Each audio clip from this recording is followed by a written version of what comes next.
Election machine 2019 పై Chandrababu teleconference నిర్వహించారు. Cabinet లో చారిత్రాత్మక నిర్ణయాలు తీసుకున్నామన్నారు.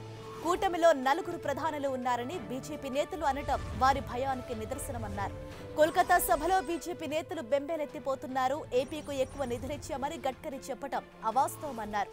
మహారాష్ట్ర, గుజరాత్, యూపీకే ఎక్కువ నిధులు కేటాయించారని, ఒక్క బుల్లెట్ ట్రైన్ కే లక్షల కోట్లకు పైగా నిధులు కేటాయించారన్నారు చంద్రబాబు.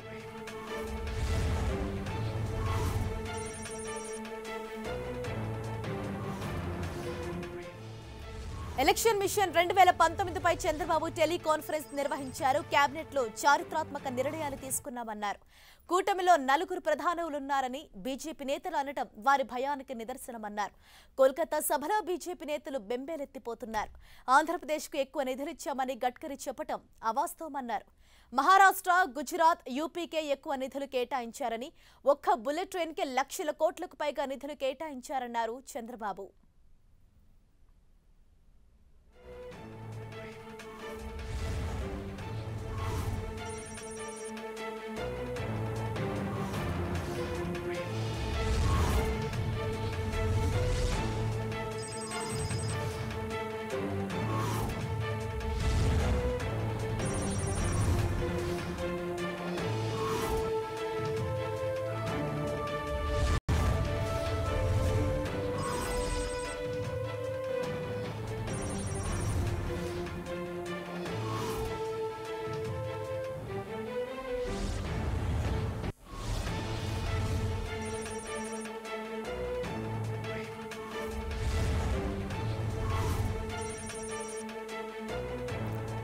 ఎలక్షన్ మిషన్ 2019 పై చంద్రబాబు టెలికాన్ఫరెన్స్ నిర్వహించారు. కేబినెట్ లో చారిత్రాత్మక నిర్ణయాలు తీసుకున్నామన్నారు.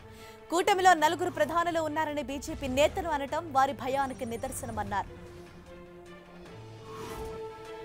ఇక మరింత సమాచారం మా ప్రతినిధి విజయ్ చంద్రన్ మనకు అందిస్తారు. విజయ్ చంద్రన్, ఎన్నికలు సమీపిస్తున్న వేళ ఎలక్షన్ మిషన్ 2019 పై చంద్రబాబు టెలికాన్ఫరెన్స్ నిర్వహించారు. ఇది ఎలాంటి ప్రాధాన్యతను సంతరించుకుంది? ఈ టెలికాన్ఫరెన్స్ లో ఆయన ఎటువంటి సలహాలు, సూచనలు చేయడం జరిగింది? ముఖ్యమంత్రి చంద్రబాబు నాయుడు ఎలక్షన్ 2019 తో టెలికాన్ఫరెన్స్ నిర్వహిస్తా ఉన్నారు. టీడీపీ నేతలు, ముఖ్య నేతలు, ప్రజాప్రతినిధులు, కీలక పార్టీ నేతలు, కేబినెట్ మంత్రులు వీళ్ళందరితో కూడా టెలికాన్ఫరెన్స్ ఆయన ప్రతిరోజు నిర్వహించడం జరుగుతూ ఉంది. ఏ విధంగా ఎలక్షన్స్ లో ముందుకు వెళ్లాలనే దాని మీద వారికి దిశ నిర్దేశం చేయడం జరుగుతుంది.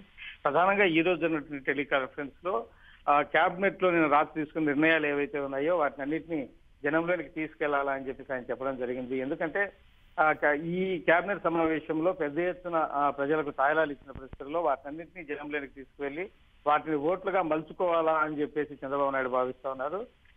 కాపులకు కేంద్ర ప్రభుత్వం ప్రకటించినటువంటి 10% రిజర్వేషన్లలో 5% ప్రకటించడాన్ని, తర్వాత లోన్లు పెన్షన్లు ఏవైతేనే వాటి రెట్టింపులు చేయడం అయితేనేమి, తర్వాత ఇచ్చేటువంటి అగ్రిగోల్డ్ బాధితులకు 250 కోట్ల రూపాయల ముందస్తు చెల్లింపులు అయితేనేమి, దీనివల్ల చిన్న మొత్తాలు ఎవరైతే పెట్టుబడులు పెట్టినారో అగ్రిగోల్డ్ లో వారందరికీ దాదాపు 6 లక్షల మంది బాధితులకు ఊరట కలగడం అయితేనేమి, వీటన్నిటినీ తీసుకుపోవాలా అని చెప్పేసి, అంతేగా ఆటో డ్రైవర్లకు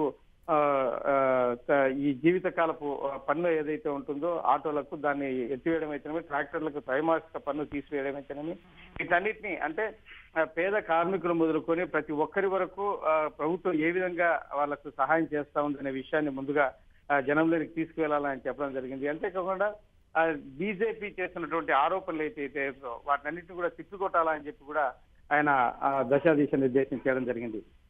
ఎందుకంటే అన్ని రాష్ట్రాలతో పాటు కేటాయింపులు ఏవైతే ఉన్నాయో వాటిని ఇచ్చిందే తప్ప ప్రత్యేకంగా రాష్ట్రానికి ఏమీ చేయలేదు.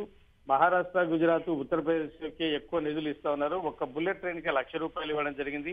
ఏపీకి రోడ్లు ఇచ్చినామని చెప్తున్నటువంటి బీజేపీ ప్రభుత్వం ఏదైతే ఉందో అది టోల్ గేట్ రూపంలో మళ్ళీ వసూలు చేస్తుందని చెప్పడం జరిగింది. అంతేకాకుండా ప్రధానంగా మనం పరిశీలిస్తే కనుక ఈ ఎన్నికలకు ఏ విధంగా ముందుకు వెళ్ళాలి, ఇంకోటి ముఖ్య విషయం ఏంటంటే వీవీప్యాట్లు ఏదైతే ఉన్నాయో తర్వాత వీటి మీద కూడా చంద్రబాబు నాయుడు అనుమానం వ్యక్తం చేయడం జరుగుతూ ఉంది. సైబర్ నిపుణుల ద్వారా చేసినటువంటి వాళ్ళ హెచ్చరికలను కూడా పరిగణలోకి తీసుకోవాలా. ఈవీఎంలు ట్యాంపరింగ్ అవుతున్నాయి కాబట్టి 120 దేశాల్లో ఈవీఎంలు అమలు చేయడం లేదు. కేవలం 20 దేశాల్లో మాత్రమే ఈవీఎంలు వినియోగంలో ఉన్నాయి. కాబట్టి వీటిని అన్ని పార్టీలతో కలిసి దాన్ని డ్రాప్ చేపించి తర్వాత బ్యాలెట్ పద్ధతిలోనే ఎన్నికల్లో వెళ్లేందుకు తాను పోరాటం చేస్తున్నానని చెప్పేసి కూడా ఆయన చెప్పడం జరిగింది. Right, thank you Vijayachandran.